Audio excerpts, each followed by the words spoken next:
बहुत समय पहले की बात है। किसी जगह पर एक लड़की रहती थी जिसका नाम सिंड्रेला था। वह बहुत ही दयालु, समझदार और आज्ञाकारी थी। सिंड्रेला की माँ बहुत समय पहले ही इस दुनिया से जा चुकी थीं।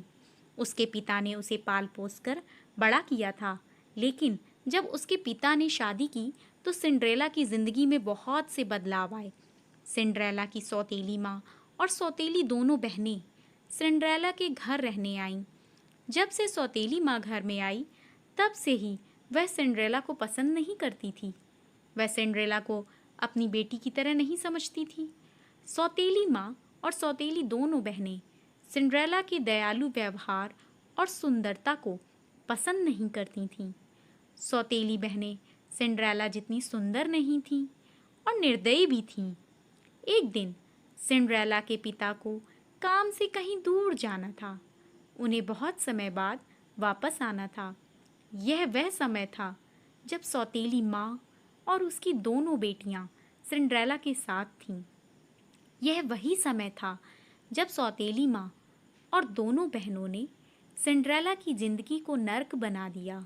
एक दिन जब सिंड्रेला बगीचे में चिड़ियों के साथ खेल रही थी, तभी उसकी माँ वहां आई और बोली, आज से तुम्हारा घर से बाहर निकलना बंद। तुम घर का सारा काम करोगी और घर की पिटारी में रहोगी। इस पर सिंड्रेला को यह नहीं पता था कि वह क्या बोले। उसे जैसा कहा गया था वैसा ही किया। वह अपनी चीज उठाई और घर की पिटारी में चली गई। उस दिन से हर रोज वह घर का सारा काम करती थी। वह बहुत थक भी जाती थी काम करते करते, लेकिन उसकी सौतेली माँ और बहनें उसकी मदद नहीं करती थीं। वह उसकी काम में गलतियां निकालती थीं। सिंड्रेला के पास चूहे और खिड़की पर बैठने वाली चिड़ियों के अलावा कोई दोस्त नहीं था। ऐसे ही दिन गुजरते गए। एक दिन शहर में घोषणा हुई कि राज्य में राजा के द्वारा एक पार्टी की आयोजना की गई है। शादी के पात्र के लिए सभी लड़कियों को आमंत्रित किया गया है। सौतेली बहनों ने यह बात सुनी। दोनों दौड़ती हुई माँ के पास पहुंची और सारी बात बताई। सौतेली माँ ने कहा, तुम दोनों ही सबसे सुंदर हो। तुम में से ही कोई एक को राजकुमार पसंद करेंगे और शादी करेंगे। बहनों ने कहा, तो हम सब एक साथ महल में रहेंगे। इसके बाद सौतेली माँ और सौतेली बहनें बाहर गईं ताकि अच्छे कपड़े और सामान खरीद के लाएं, जिससे कि वह सबसे सुंदर दिखाई दें। यह सब सुनकर सिंड्रेला उदास हो गई। तैयारी जोरों पर चल रही थी। सौतेली बहनों के कपड़े सिलकर आ गए थे। वह दोनों शीशे के सामने बैठकर कहती हैं कि हम ही सबसे सुंदर हैं, हमें राजकुमार जरूर पसंद करेंगे। आखिरकार वो दिन आ ही गया। सौतेली बहनें आज पार्टी में जाने के लिए तैयार हो रही थीं। इसमें सिंड्रेला पूरी तरह मदद कर रही थी। सिंड्रेला ने पूरे दिन उन्हें तैयार किया। शाम तक वह दोनों तैयार हो गईं। जब माँ घर में आई तो सिंड्रेला ने पूरी हिम्मत जुटाकर बोला, क्या मैं भी पार्टी में जा सकती हूँ? राजा का आदेश है कि राज्य की सारी लड़कियां आ सकती हैं। इस पर सौतेली माँ और दोनों बहनें हंस पड़ीं और बोलीं, पार्टी के लिए तुम्हारे यही कपड़े हैं?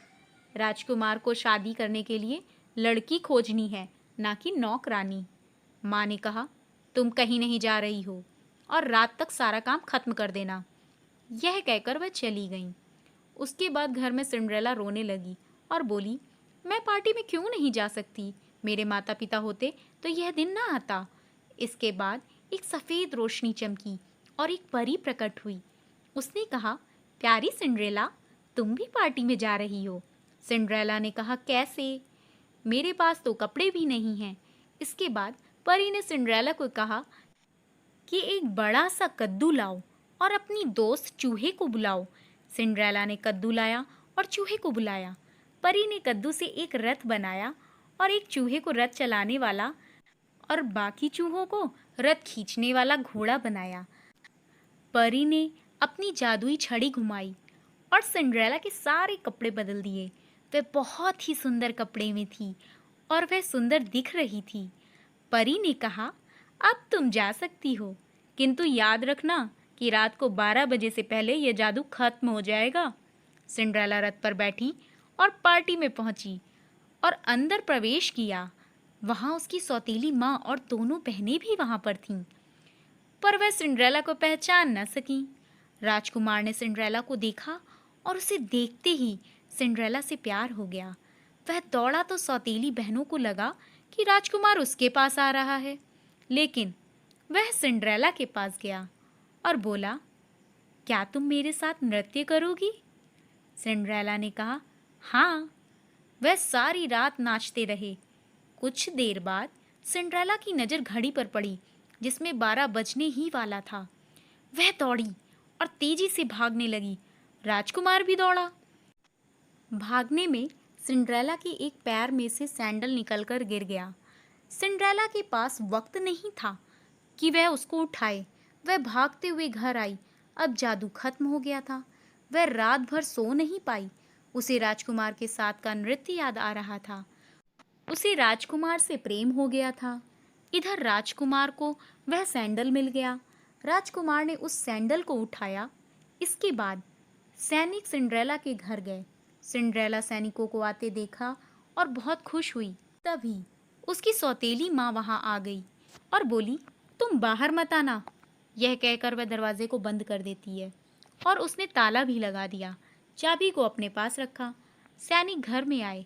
दोनों बहनों को बारी बारी से सैंडल को पहनाया, पर दोनों के पैरों में फिट नहीं हुई। इधर सिंड्रेला बहुत रो रही थी। उसको रोता देखकर उसके दोस्त चूहे वहां आ गए। सिंड्रेला ने सारी बात बताई। तभी एक चूहा दरवाजे के नीचे से निकला और चाबी लेकर आया। चूहे ने सिंड्रेला को चाबी दिया। सिंड्रेला ने ताला खोला और बाहर आ गई। सैनिक जाने ही वाले थे। तभी सिंड्रेला ने कहा, रुको, मैं भी सैंडल को पहनना चाहती हूँ।